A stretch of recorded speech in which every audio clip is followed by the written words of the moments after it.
Okay, reason number one, it's how your white paper is going to be found. And I guess first of all, we can start off talking about SEO.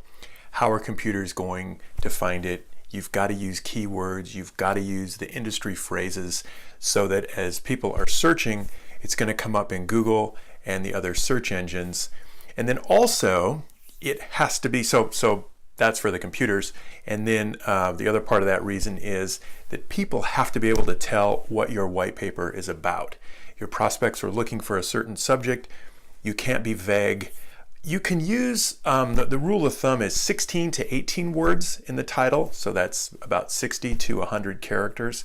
So go ahead and use complete industry phrases so that you can be really specific so that your white paper can be found.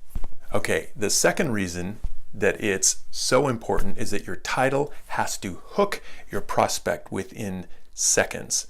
If the title does not grab them and make them think that it's something really worth reading, they're not going to spend any more time with it. There are too many other competing sources of information for them to waste time digging down through your white paper if that title just doesn't grab them. So the rule of thumb that I didn't come up with, but I think it's pretty accurate, it's called the 3-33 rule. And basically you have 3 seconds, and that's your title, to grab them. And if your title grabs them, then your prospective reader will perhaps give you 30 seconds to skim the beginning of your white paper to read that summary or the introduction you have at the beginning. And then if that's really good and it's that part of the white paper has done its job, then they're going to give you 3 minutes, which is huge in today's scattered info and content environment. If somebody gives you 3 minutes, that's a huge chunk of time. In that amount of time, they might even be able to skim the whole white paper, or at least read a substantial part of it to see if this is something that they're going to want to download, or this is something they're going to want to read all the way through.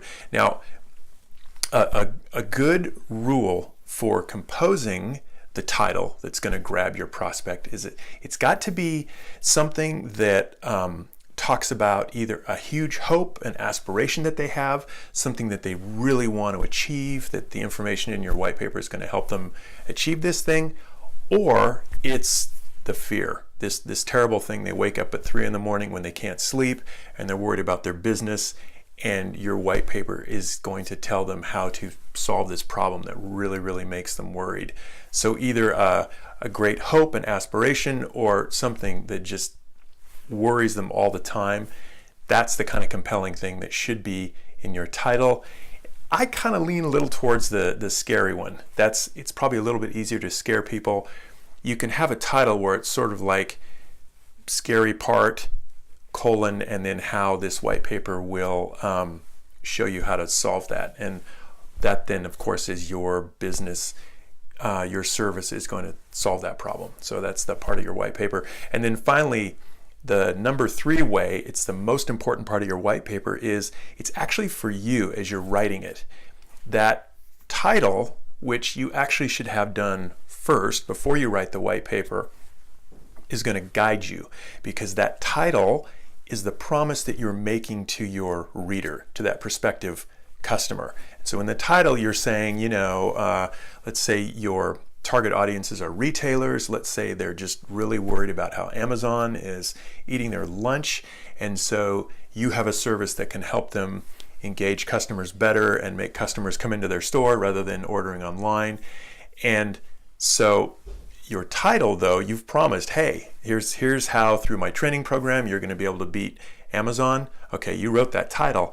Now in your white paper, you have to deliver. So that title is for you. It's kind of a North Star that will kind of help guide you as you write the white paper, that it's got to land where you've promised. And I tend to think of it's kind of like the way I imagine that magicians do their big illusions. A couple of years ago, David Copperfield had this great illusion where he made the Statue of Liberty disappear. And of course, he didn't actually make it disappear, but in the TV special, for the TV audience and for the hundreds of people in the live audience, it looked like the Statue of Liberty disappeared. And I imagine how he did it, how he came up with this illusion, was that he was probably thinking about what would make a great illusion for TV. And he thought, what's this huge iconic thing in the US? It's a Statue of Liberty. And then he thought, what would be the ultimate? Would be to make the Statue of Liberty disappear. Then my guess would be having the title for the illusion, this is going to be a great illusion. Then he went about figuring out how to make that illusion work. And I don't know, maybe on, you can find that on YouTube or somewhere. You can watch how he did it. It's pretty clever. If you need to write a white paper right away, you can get my little book on Amazon Kindle. It's called How to Write a White Paper in One Day. And it gives you a lot of this background tips on writing the title and every other part of it. And what's different about it is it has a little template that it's probably fits on 2 pages, and it's basically almost like a paint by numbers, and I take you step by step through writing your first 2,000 word problem solution white paper. And it's really, it drills down even to the sentence level, what you need to write, how to structure it, because structuring it is the hardest part.